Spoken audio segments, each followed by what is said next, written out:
আজকে ফ্যাসিস্ট হাসিনার অন্যতম একজন সহযোগী এবং স্বৈর শাসনের ফ্যাসিস্ট শাসনের যে সবচেয়ে বেশি শেখ হাসিনাকে সহযোগিতা করেছে সাবেক অবৈধ এমপি, বিনা ভোটের এমপি এবং অবৈধ সংসদের অবৈধ স্পিকার শিরিন শারমিন চৌধুরীকে আজকে লালবাগ থানার একটি হত্যা প্রচেষ্টার মামলায় তদন্তকারী কর্মকর্তা তাকে গ্রেপ্তার করে বিজ্ঞ আদালতে উপস্থাপন করে তার বিরুদ্ধে 2 দিনের রিমান্ড দরখাস্ত দাখিল করেন।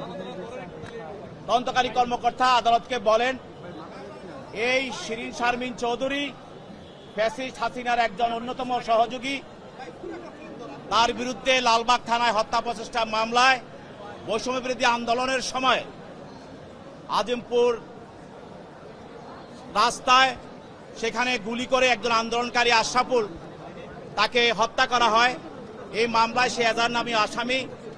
সে 5 আগস্টের পর সে আত্মগোপনে চলে যায়।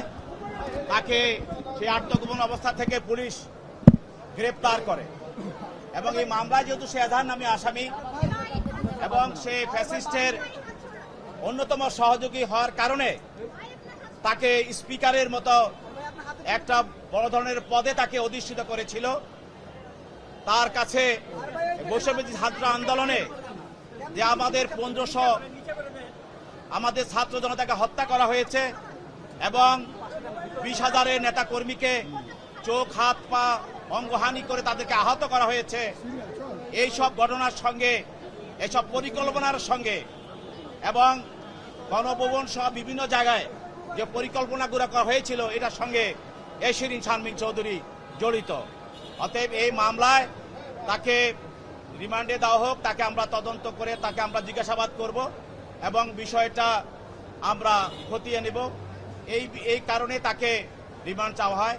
উভয় পক্ষের বক্তব্য শোনার পর বিজ্ঞ আদালত তার রিমান্ড আবেদনটা নামঞ্জুর করে এবং তাকে রিমান্ডে না দিয়ে এবং তার যে জামিন চাওয়া হয়েছিল তার আইনজীবীরা সেখানে বক্তব্য রাখেন।